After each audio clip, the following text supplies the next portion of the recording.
بسم الله الرحمن الرحيم. الحمد لله نحمده ونستعينه ونستغفره ونعوذ بالله من شرور أنفسنا ومن سيئات أعمالنا. من يهده الله فلا مضل له ومن يضلل فلا هادي له، ونشهد أن لا إله إلا الله وحده لا شريك له، ونشهد أن سيدنا ومولانا محمدا عبده ورسوله صلى الله عليه وعلى آله وأصحابه وأزواجه وذرياته وأهل بيته وبارك وسلم تسليما كثيرا. أما بعد، فأعوذ بالله من الشيطان الرجيم. بسم الله الرحمن الرحيم. إنك لا تهدي من أحببت ولكن الله يهدي من يشاء. وقال رسول الله صلى الله عليه وسلم: اللهم لا عيش إلا عيش الآخرة، اور کما قال علیہ الصلاۃ والسلام. معزز سامعین، محترم بزرگوں، عزیز دوستو،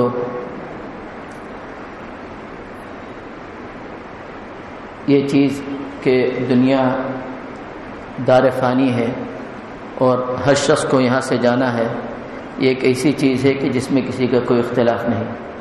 کسی مذہب سے تعلق ہو، جس طرح کی ذہنیت رکھتا ہو، کہیں کا بھی رہنے والا ہو، اور کتنے بھی امکانیات اس کو حاصل ہو، کتنی بھی اس کے پاس جو ہے دولت کے ریل پیل ہو، لیکن اس پر سب کا اتفاق ہے کہ یہاں سے کوچ کر کے ایک دن جانا ہے، اور ہمیشہ رہنے کے لیے یہاں کوئی نہیں آیا ہے. اور یہ بھی نہیں، بلکہ یہاں جب رہنا ہے تو ایک مدت تک عافیت کے ساتھ رہنا ہے. لمبی عمر بھی نہیں جینا ہے، ہمیشہ تو کسی کو رہنا نہیں ہے، اور لمبی عمر بھی کسی کو نہیں جینا. جن لوگوں کی عمریں 100 سال کے اوپر ہو گئی، آپ جانتے ہیں کہ 90-100 سال کے بعد آدمی اگر زندہ بھی رہا تو کس طرح زندہ رہا. آج کل مثالیں آتی ہیں، کوئی 120 سال کا ہو گیا اور کوئی 140 تک پہنچ گیا، لیکن وہ زندگی نہیں ہے کہ جس میں لطف اور جس میں مزہ ہو. تو لطف اور مزے کی زندگی جسے ہم کہتے ہیں، لہو و لعب کی زندگی، وہ ایک محدود زندگی ہے. اس پر ہر ایک کا یقین ہے. اب جب ایک محدود زندگی ہے تو اس کے بعد کہاں جانا ہے، اور اس کے بعد کیا ہو گیا کہ اگر اس کے مرنے کے بعد معاملہ ختم ہو گیا اور آگے کچھ بھی نہیں ہے، تو یہ تو بالکل انصاف کے خلاف ہے. کیونکہ دنیا میں بے شمار لوگ ایسے ہیں کہ جن پر ظلم ہوتا ہے، جن کے حقوق مارے جاتے ہیں، جن پر زیادتی ہوتی ہے.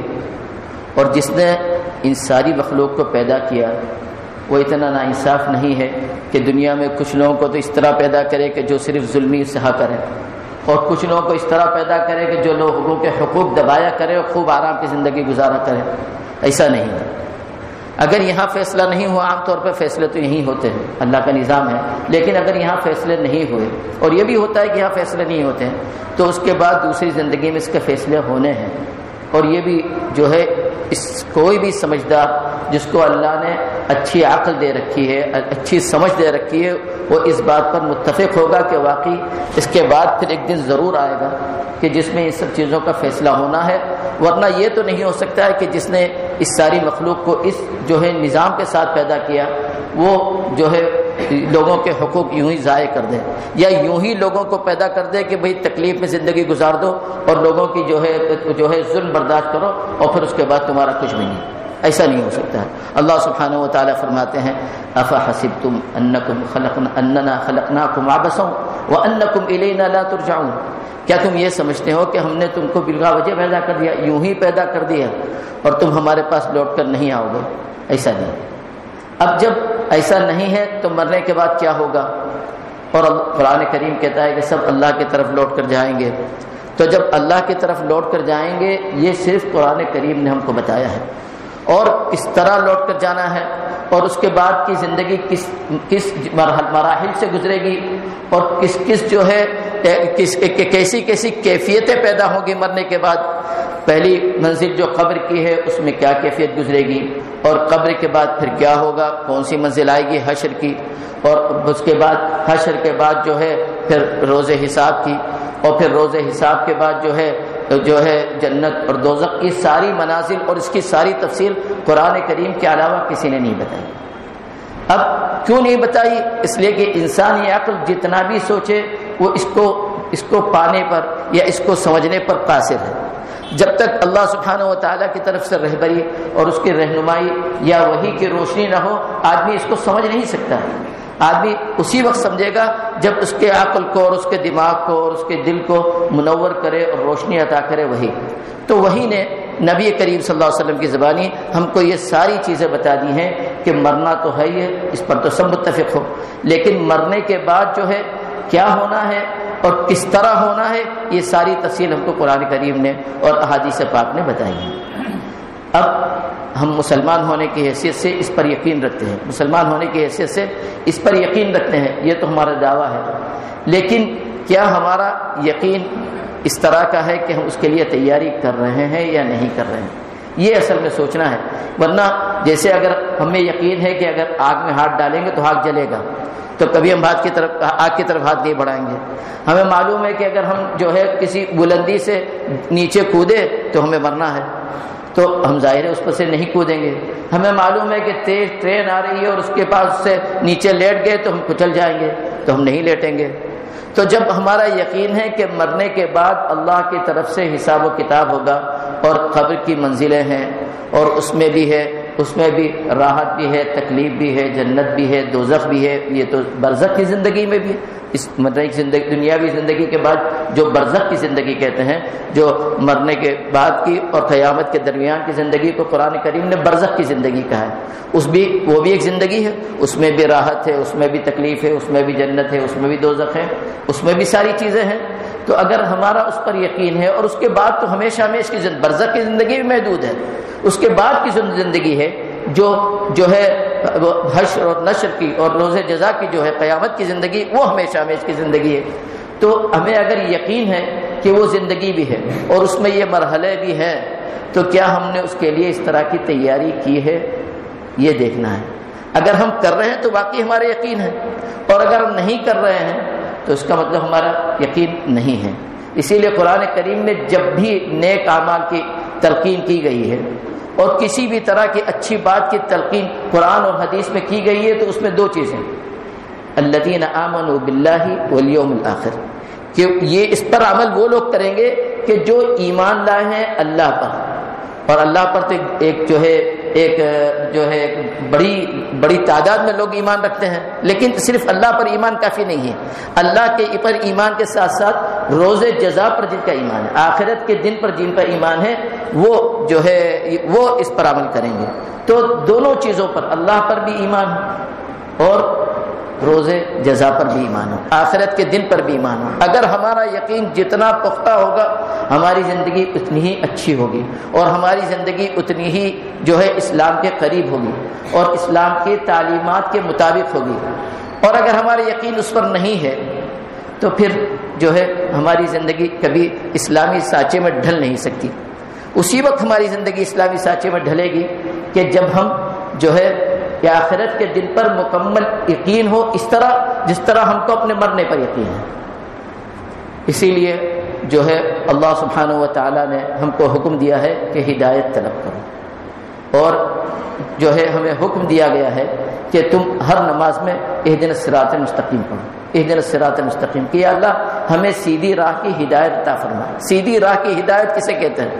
سیدھی راہ کی ہدایت صراط مستقیم کہتے ہیں اس راستے کو کہ جس پر چلنے والے کو اسلامی تعلیمات کا علم ہو، اسلامی تعلیمات سے باخبر ہو، اور نہیں ہے تو اس کو فکر ہو کہ مجھے اسلام کی تعلیمات اور اسلام کے مطابق زندگی چلنے کی فکر ہو، اور ساتھ ہی جو ہے جو چیزیں اس کو معلوم ہیں اس پر عمل کر رہا ہو، اس کے عمل کی فکر ہو، اور اگر کوتاہی ہو گئی تو جو ہے اس پر پشیمانی بھی ہے، اور ساتھ میں غلو بھی نہ کرے، یعنی جو چیزیں معلوم ہیں اس پر اتنے حد تک عمل نہ کرے کہ جو تجاوز، جس میں جو ہے جو حدود کو پار کر لے، ایک اعتدال کی راہ وسطیہ۔ اسی لیے اللہ قرآن کریم کہتا ہے وَكَذَلِكَ جَعَلْنَاكُمْ أُمَّةً وَسَطًا، کہ ہم نے تم کو ایک ایسی امت بنایا ہے کہ جو معتدل امت ہے، جس میں نہ کوتاہی ہے اور جس میں نہ غلو ہے۔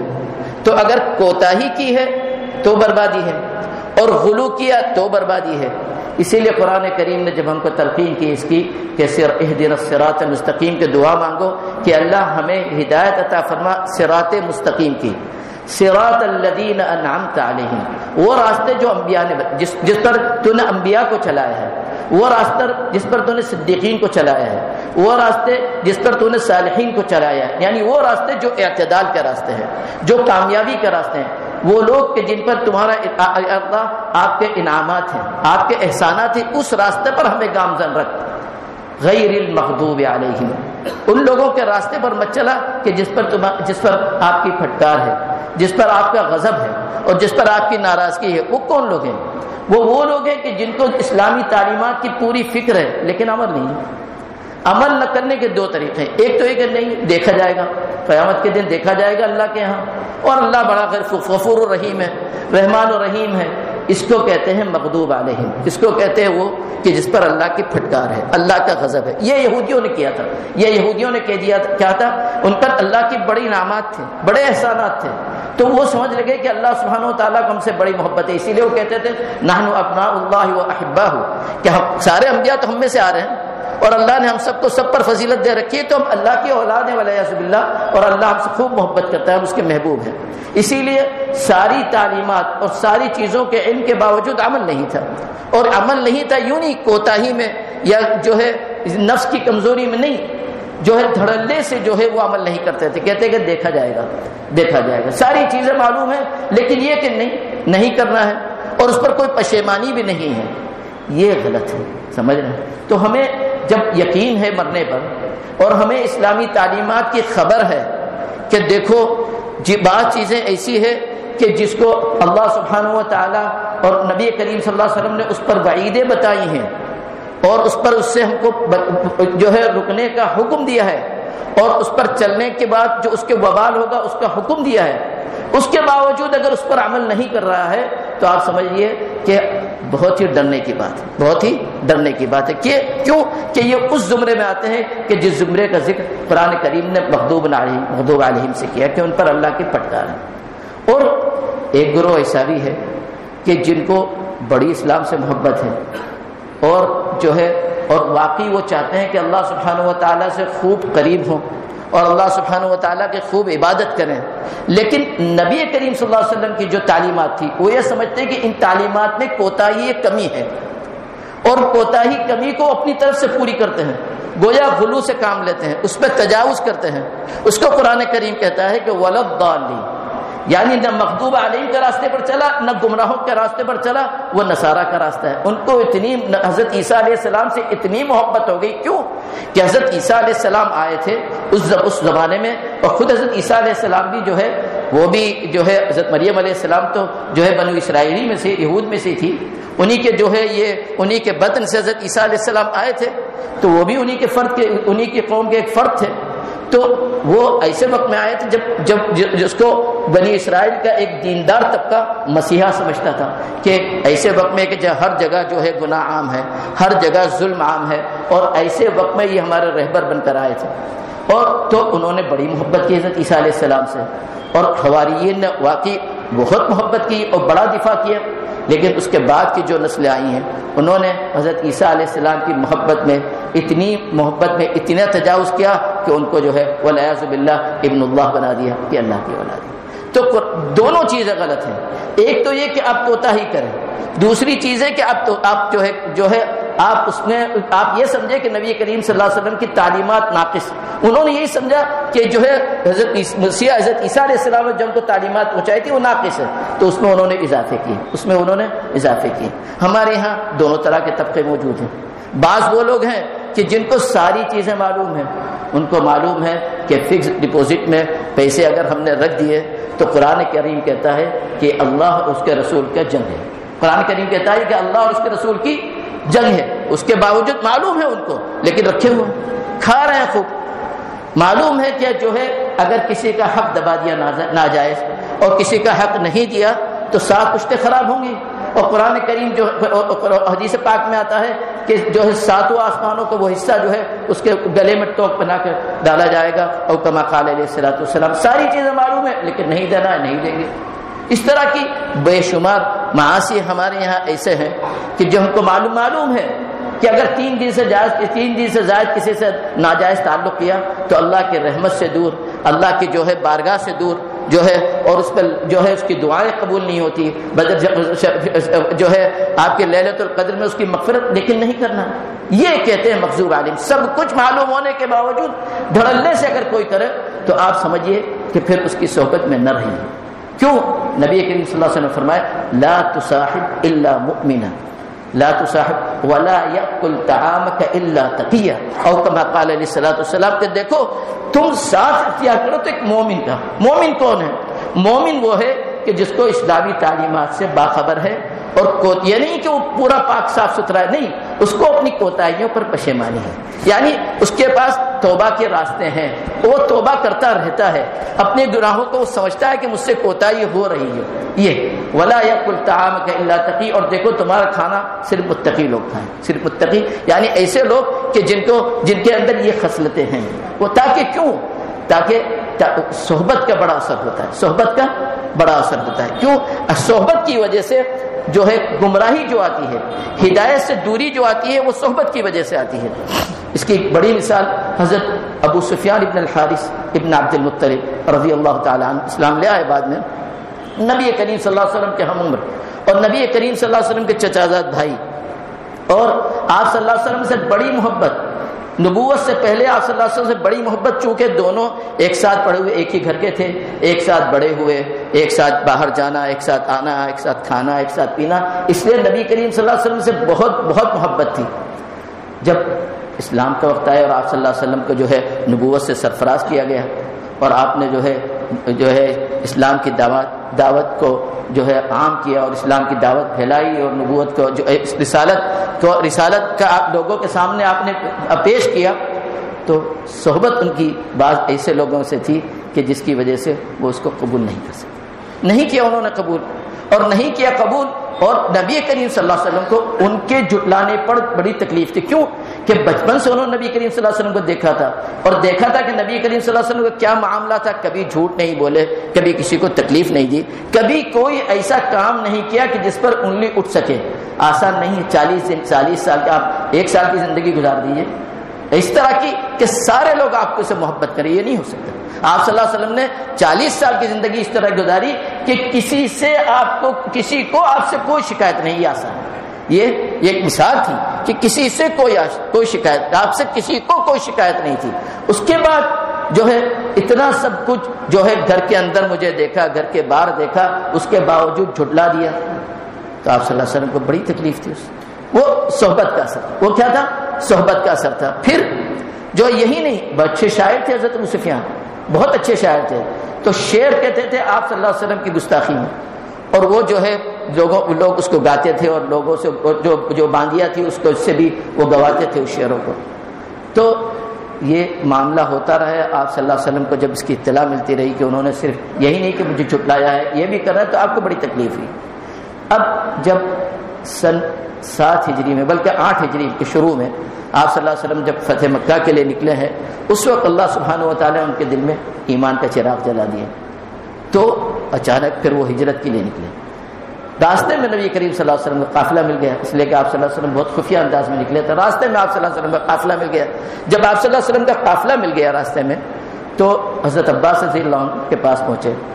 حضرت عباس رضی اللہ عنہ جو ہے قافلے سے مل چکے، حضرت عباس رضی اللہ عنہ کے پاس پہنچے اور کہنے لگے کہ میں تو اسلام کے لیے آیا ہوں۔ تو کہ جاؤ حضور صلی اللہ علیہ وسلم کے پاس۔ تو گئے حضور صلی اللہ علیہ وسلم کے پاس، دیکھا ابو سفیان آئے ہیں، تو کہنے لگے اسلام لینے آیا ہوں، اشہد ان لا الہ الا اللہ اشہد ان محمد رسول اللہ۔ تو آپ صلی اللہ علیہ وسلم نے چہرہ پھیر لیا۔ پھر دوسری طرف آئے اور آ کے انہوں نے اسلام پیش کیا، آپ صلی اللہ علیہ وسلم نے چہرہ پھیر لیا۔ پھر تیسری طرف آئے، آپ صلی اللہ علیہ وسلم نے چہرہ پھیر لیا اور پھر سر جھکا دیا، کچھ بولے نہیں، مایوس ہو کے چلے گئے۔ پھر حضرت عباس رضی اللہ عنہ کے پاس آئے، کہنے لگے میں جا رہا ہوں خودکشی کرنے۔ کیوں؟ کہنے لگے میرا اسلام یہ قبول نہیں ہے۔ آپ صلی اللہ علیہ وسلم نے بات ہی نہیں کی، کہا چلو۔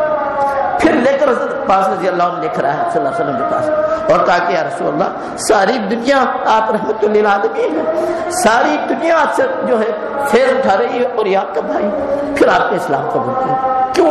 اس لیے کہ صحبت غلط تھی۔ اسی لیے عقبہ ابن ابی معیط جو قریش کے سرداروں میں سے تھا، اس نے جب آپ صلی اللہ علیہ وسلم نے جو ہے اپنی رسالت کا پیغام پیش کیا تو اسلام لے آیا، اور جب اسلام لانے کے بعد پھر اپنا اس کا بہت بہت اچھا دوست تھا، بہت اچھا یار تھا اس کا، اور بچپن کا اس کا جو ہے جسے کہتے ہیں لنگوٹیا یار۔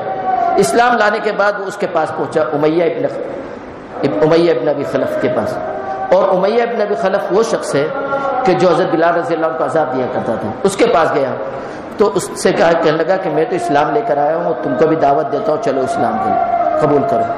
کہنے لگا تم جو ہے صحابی ہو گئے؟ وہ لوگ کہتے تھے کہ تم نے اپنا دین بدل لیا، آج سے تیرا چہرہ مجھ پر حرام اور تجھ سے بات کرنا مجھ پر حرام، اگر تو چاہتا ہے کہ میری تیری دوستی رہے تو جا کے ان کو جھٹلا کراؤ اور والعیاذ باللہ ان کے منہ پر تھوک کراؤ۔ کہنے لگے سب کچھ ہو سکتا ہے لیکن تمہاری دوستی نہیں چھوڑ سکتا۔ گیا اور یہی کیا، جھٹلایا آپ صلی اللہ علیہ وسلم کو، اور والعیاذ باللہ بدتمیزی بھی کی اور آ گیا، اور ایسے ہی رہا۔ ہوا یہ کہ غزوہ بدر میں پھر وہ کفار کی طرف سے آیا، خود امیہ ابن ابی خلف بھی آیا اور وہ بھی آیا، دونوں آئے جنگ کے لیے۔ امیہ ابن خلف تو جنگ کے میدان میں ہی ختم ہو گیا، اور یہ جو ہے گرفتار ہو گیا۔ آپ صلی اللہ علیہ وسلم نے جتنے بھی جو ہے قریش کے جو جتنے بھی قریش کے افراد گرفتار ہوئے تھے، تقریباً 70 سے اوپر تھے، ان سب کو تو آپ صلی اللہ علیہ وسلم نے مکہ مکرمہ پہنچ کر معاف کر دیا، لیکن آپ مدینہ منورہ کے راستے میں تھے، بدر سے روانہ ہوئے اور مدینہ منورہ کے راستے میں پہلی منزل جہاں آپ کی تھی، وہاں آپ نے قیدیوں میں سے عقبہ کو بلایا، کہنے کہ عقبہ کو لے کر آؤ، اور جب عقبہ آیا تو حضرت علی رضی اللہ عنہ کو حکم دیا کہ اس کی گردن اڑا دو، اس کی گردن اڑا دو۔ کیوں؟ وہی صحبت کے اثر کی وجہ سے اس نے جو ہے اسلام، صحبت تو غلط صحبت جو ہے آپ کو جو ہے بربادی کی طرف لے جائے گی، اس لیے صحبت اختیار کیجئے ایسے لوگوں کی کہ جن کے دلوں میں کسی حد تک پشیمانی ہو۔ اگر وہ لوگ کہ جن کے دلوں میں صرف دنیا بسی ہوئی ہے اور ساری اسلامی تعلیمات کے باوجود ان کے اندر کبر ہے اور ان کے اندر تکبر ہے، تو پھر آپ یہ سمجھ لیجئے کہ آپ کو بربادی کی طرف لے جائے۔ اس لیے میں نے شروع میں جو آیت پڑھی تھی اور جو حدیث پاک پڑھی تھی اس کا میں ترجمہ پیش کر دوں آپ کے سامنے۔ اللہ سبحانہ و تعالیٰ فرماتے کہ انک لا تہدی من احببت، کہ دیکھو جس کو تم چاہتے ہو اس کو ہدایت نہیں مل سکتی، ولکن اللہ یہدی من یشاء، ہدایت کے فیصلے تو اللہ کی طرف سے ہوتے ہیں، ہدایت کے فیصلے تو اللہ کی طرف سے ہوتے ہیں۔ اور ساتھ میں جو ہے آپ صلی اللہ علیہ وسلم کثرت سے یہ جملہ، آپ صلی اللہ علیہ وسلم کثرت سے آپ کی زبان پہ جملہ جو ہے بار بار آیا کرتا تھا، اللہم، اور آپ بار بار اس جملے کو دہرایا کرتے تھے، اللہم لا عیش الا عیش الآخرہ، کہ اللہ زندگی، اصل زندگی تو آخرت کی زندگی ہے۔ اس لیے دنیا کی زندگی کے میں ارزاق مقدر ہے، کس کو کتنا ملنا ہے، کس طرح ملنا ہے، یہ ساری کس طرح رہنا ہے، یہ آپ کی محنت سے ہو ہی نہیں سکتا۔ نہ محنت کرنا ہمارے سنت ہے نبی کریم صلی اللہ علیہ وسلم کی، اور ہم پر فرض اور واجب ہے، لیکن یہ سمجھ کے کیجئے کہ ملنا اتنا ہی ہے جتنا ہم کو مقدر میں لکھ رکھا ہے۔ آپ نے کوتاہی کی تو گنہگار، لیکن کوتاہی نہ کیجئے، آپ پوری اپنی فکر کیجئے اور اللہ سے پھر خیر و برکت مانگیے اللہ سے۔ اس لیے حلال طریقے اختیار کیجئے، حلال راستے اختیار کیجئے، اور ساتھ میں قناعت بھی اختیار کیجئے۔ اور اگر اللہ کے یہاں فیصلے جو ہے اسی طرح کے کہ ہمارے یہاں وسعت نہیں ہے، تو یہ سمجھ لیجئے کہ زندگی اصل میں آخرت ہی کی زندگی ہے۔ اسی لیے اللہ سبحانہ و تعالیٰ نے اپنے پیارے حبیب صلی اللہ علیہ وسلم کے لیے اسی زندگی کو منتخب کیا۔ وہ کیوں؟ تاکہ آنے والی نسلوں یہ نہ کہے کہ دیکھو ہمارے پیارے حبیب صلی اللہ علیہ وسلم نے تو کتنی اچھی زندگی گزاری تھی، کتنی اچھی زندگی گزاری تھی، اور حالانکہ آپ صلی اللہ علیہ وسلم کی زندگی کیا معاملہ؟ آپ صلی اللہ علیہ وسلم کی زندگی تو یہ ہے کہ آپ صلی اللہ علیہ وسلم فرماتے ہیں کہ دیکھو میں چاہوں تو یہ احد کا پہاڑ میرے ساتھ سونا بن کر چلے۔ اس پر آپ صلی اللہ علیہ وسلم کی صحیح حدیث میں ہے، جھوٹ تو نہیں بولتے آپ صلی اللہ علیہ وسلم، یعنی یہ ساری چیزوں پر قدرت تھی، یہ ساری چیزوں پر آپ کو جو ہے اختیار تھا، اس کے باوجود آپ لیٹے کس پر؟ چٹائی پر، اور ایسی چٹائی پر جس کے نشان آپ کے رخسار مبارک پر ہو گئے۔ یہ ہے اصل سونا، اور یہ ہے اصل سونے کا مالک۔ سمجھ رہے، جو سونے کا مالک ہے وہ ایسا سو رہا ہے کہ چٹائی کے نشان اس کے جو رخسار مبارک پر ہیں۔ حضرت عمر رضی اللہ عنہ نے جب یہ منظر دیکھا تو آپ کی آنکھوں میں آنسو آ گئے، کہنے یا رسول اللہ آپ کی زندگی یہ ہے، اور قیصر و کسریٰ دیکھیے کیسے آرام، کیسی راحت اور آرام کی زندگی گزار رہے ہیں، اور آپ تصور نہیں کر سکتے کیسی راحت اور آرام کی زندگی میں گزار رہے ہیں۔ تاریخ میں ہے کہ جب کسریٰ کو مسلمانوں کے ہاتھ سے شکست ہوئی اور وہ بھاگا ہے، اور بھاگ کر جب اس نے جو ہے اپنے مدائن چھوڑ کر کہیں دوسری جگہ پناہ لی، تو اس کے ساتھ 300 باورچی تھے، تو تاریخ میں لکھا ہے کہ وہ رویا اور کہنے لگے آج میری یہ پوزیشن ہو گئی کہ صرف 300 باورچی میرے پاس بچے. آج میری یہ پوزیشن ہو گئی کہ صرف 300 باورچی میرے پاس بچے. سوچ لیجئے کس طرح زندگی گزار رہے تھے. تو حضرت عمر رضی اللہ عنہ کی آنکھوں میں آنسو آ گئے کہ یا رسول اللہ آپ اور جو ہے قیصر و کسریٰ کی زندگی جو ہے کس طرح گزر رہی. تو آپ صلی اللہ علیہ وسلم کیا اوفی شک یا ابن الخطاب، کیا میری سچائی میں اور میری نبوت میں اور میری رسالت میں تمہیں شک ہے؟ اولئک عجلت لهم طیباتہم فی الدنیا، وہ ایسی قوم ہے کہ اللہ نے ان کو ساری نعمتیں دنیا میں دے دی ہیں. اسی لیے اگر کسی پر نعمتوں کی بارش ہے تو اس سے کبھی دھوکے میں نہ آئیے، کبھی دھوکے میں نہ آئیے. آپ نبی کریم صلی اللہ، آپ سب جانتے ہیں کہ نبی کریم صلی اللہ علیہ وسلم کے زمانے میں منافقین کا ایک گروہ تھا جس نے نبی کریم صلی اللہ علیہ وسلم کو خوب تکلیف پہنچائی ہے. ان کے پاس دولت بھی بہت تھی، ان کی اولاد بھی بہت اچھی تھی. اب جو ہے مسلمانوں کا یہ ہوتا تھا کہ دیکھو آپ صلی اللہ علیہ وسلم کو اتنی تکلیف یہ لوگ پہنچاتے ہیں صبح شام، اور ان کی اولادیں بھی اتنی اچھی ہیں اور ان کے پاس دولت بھی اتنی اچھی ہے. تو قرآن کریم میں 2 جگہ اللہ سبحانہ وتعالیٰ نے فرمایا فَلَا تُعْجِبْكَ أَمْوَالُهُمْ وَلَا أَوْلَادُهُمْ، آپ کبھی دھوکے میں نہ آئیے ان کے مال سے اور ان کے اولاد سے، کبھی دھوکے میں نہ آئیے. انما يريد الله ان يعذبهم بها في الحیات الدنیا وتزهق انفسهم وهم کافرون. اللہ سبحانہ وتعالیٰ چاہتا ہے کہ دنیا میں ان کو اس مال سے عذاب ملے. کیوں کہ اللہ سبحانہ وتعالیٰ مال کے ہوس ڈال دیتا ہے. اب جب مال کے ہوس ڈال دیتا ہے تو اس کا بھی حق دبایا، اس کا بھی حق دبایا، اور پھر کہیں کوئی نقصان ہو، آپ پڑھتے ہیں نا تھوڑا سا نقصان ہوا معلوم خودکشی کر لی، تھوڑا سا نقصان ہوا معلوم بیمار ہو گئے. کیوں؟ وہ مال کے ہوس اللہ سبحانہ وتعالیٰ ان کو مال دیتا ہے تاکہ ان کو جو ہے ان پر عذاب مسلط کرے. وَتَزْهَقَ، یہ بہت خطرناک ہے، وَتَزْهَقَ أَنفُسُهُمْ وَهُمْ كَافِرُونَ، اور اسی طرح ان کی موت اس حال میں آئے کہ وہ کفر پر رہے. بعض مرتبہ دولت انسان کو غافل کر دیتی ہے، اور وہ غافل کر دیتی ہے یوں اللہ کی طرف سے فیصلے ہوتے ہیں کہ یہ غفلت ہی میں پڑا رہے جو ہے، اور غفلت ہی میں پڑا رہ کر وہ اس کو توبہ کی توفیق نہ ہو، توبہ کی توفیق نہیں ہو. اسی لیے قرآن کریم میں ایک اور اللہ سبحانہ وتعالیٰ فرماتے ہیں فَلَمَّا نَسُوا مَا ذُكِّرُوا بِهِ فَتَحْنَا عَلَيْهِمْ أَبْوَابَ كُلِّ شَيْءٍ، کہ جب انہوں نے اسلامی تعلیمات کو اور انبیاء کی تعلیمات کو بھلا دیا تو ہم نے ساری نعمتوں کے دروازے ان پر کھول دیے. تو اگر نعمتوں کے دروازے کھل رہے ہیں اور خوب دولت مل رہی ہے اور اللہ کے تعلیمات پامال ہو رہی ہے دھڑلے سے، یعنی فکر نہیں ہے توبہ کی، یہ نہیں کس کی فکر نہیں ہے کہ اللہ راضی ہو جائے، تو بہت ڈرنے کی بات ہے کہ ہمارا شمار پھر مغضوب علیہم ہے. اور ان سب کے باوجود اگر یہ سمجھ رہا ہے کہ تعلیمات میں کمی ہے، اذان میں کمی ہے، تو اذان میں اضافہ کر دیا. آپ صلی اللہ علیہ وسلم نے جو محبت کا جو ایک معیار بتایا ہے اس معیار کو پیچھے ڈال دیا، اور صحابہ کرام رضوان اللہ تعالی علیہ اجمعین نے جو ہم کو معیار بتایا ہے اگر اس معیار سے تجاوز کر لیا تو سمجھیے کہ پھر وہ والضالین میں شامل ہے. تو قرآن کریم میں ہم کو بہت صاف انداز سے اس کی تعلیم اور بار بار اس کی ہدایت کے ہر جو ہے ہم نماز کی ہر رکعات میں اس کو پڑھتے ہیں اہدنا الصراط المستقیم، یا اللہ ہمیں صراط مستقیم کی ہدایت عطا فرما، غیر المغضوب علیہم، اس راستے پر نہ چلا کہ جن پر تیرا غضب ہے، غیر المغضوب علیہم ولا الضالین، اور راستے پہ کس طرح صراط الذین انعمت علیہم، ان لوگوں کے راستے پر چلا جن پر تیرے احسانات ہیں، غیر المغضوب علیہم ولا الضالین، اس راستے سے ہی بچا کہ جن پر غضب ہے تیرا، اور اس راستے سے ہی بچا جو گمراہ ہے. اور ایک اور حدیث پاک میں آتا ہے کہ جب امام جو ہے سورہ فاتحہ پڑھے تو اس کا خیال رکھیے، سورہ فاتحہ جب پڑھے اور والضالین کہے تو آپ یہ نہیں کہتے زور سے نہیں، آمین ضرور کہیے. کیوں کہ جس کی آمین فرشتوں کی آمین سے مل گئی تو اس کے سارے گناہ معاف ہو جاتے ہیں. تو اللہ تو اتنا کریم ہے کہ ہم کو حکم بھی دیا ہے کہ تم اس کو پڑھو، اور پڑھنے کے بعد فوراً وعدہ ہے کہ تمہارے سارے گناہ معاف. تو آدمی اس کی کو فکر کرے کہ اس طرح نماز میں خشوع بھی پیدا ہوگا، کہ نماز میں خشوع بھی پیدا ہو گیا. تو خشوع کے راستوں میں سے راستہ بھی ہے کہ جب امام سورہ فاتحہ کی تلاوت کرے اور جیسے ہی والضالین کہے تو آپ بھی خاموشی سے آمین ضرور کہیے. انشاءاللہ اللہ کی ذات سے امید ہے کہ آپ کی آمین جو ہے فرشتوں کے آمین سے میل کھائے گی، اور اللہ سبحانہ وتعالی ہمارے آپ کے تمام گناہوں کو معاف فرمائے اور اپنے گناہوں پر رونے کی توفیق عطا فرمائے، پشیمانی عطا فرمائے.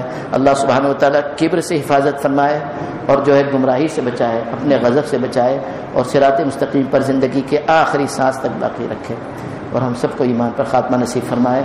اخیر میں جو ہے آپ اس کو سب کو معلوم ہے کہ ہمارے ایک عزیز برادر جو ہیں محمد فاروق محمد صدیق حقہ والا بیچارے ان کے ایکسیڈنٹ کی وجہ سے پریشان حال ہیں اور بیمار ہیں، ہاسپٹل میں ہیں. سب کے دعا کیجیے ان کے لیے جو ہے شفا کی. اللہ سبحانہ تعالیٰ انہیں مکمل شفا عطا فرمائے، عافیت نصیب فرمائے، اور جتنے بھی ہمارے بیمار بھائی ہیں سب کو شفا عطا فرمائے، عافیت نصیب فرمائے. اور آج جمعے کا دن ہے، جمعے کے دن قبولیت کی گھڑی ہے، اور قبولیت کی گھڑی میں سے پورا دن جمعے کے دن قبولیت کی کوئی ایک گھڑی ہمیں معلوم نہیں کون سی ہے، لیکن احادیث کی روشنی میں آتا ہے کہ یا تو مغرب کی نماز سے پہلے دعا کیجیے، بہت تجربہ ہے قبول ہوتی ہے، یا پھر امام جب جو ہے خطبے کے لیے اٹھے اس وقت دعا کیجیے، جب وہ خطبہ شروع کرے تو پھر چپ ہو جائیے، پھر دو خطبے کے درمیان جب بیٹھے اس وقت دعا کیجیے، اور پھر جب ممبر سے اتر کے مصلی پر آتا ہے. ان تینوں وقتوں میں آپ دعا کریں گے ایک ہی تو انشاءاللہ ضرور قبول ہوتی ہے. اللہ سبحانہ وتعالیٰ مجھ کو اور آپ کو جو کچھ کہا گیا اس پر عمل کرنے کی توفیق عطا فرمائے. سبحان ربک رب العزۃ عما یصفون وسلام علی المرسلین الحمد للہ رب العالمین. صلی اللہ تعالی وسلم علی خیر خلقہ سیدنا.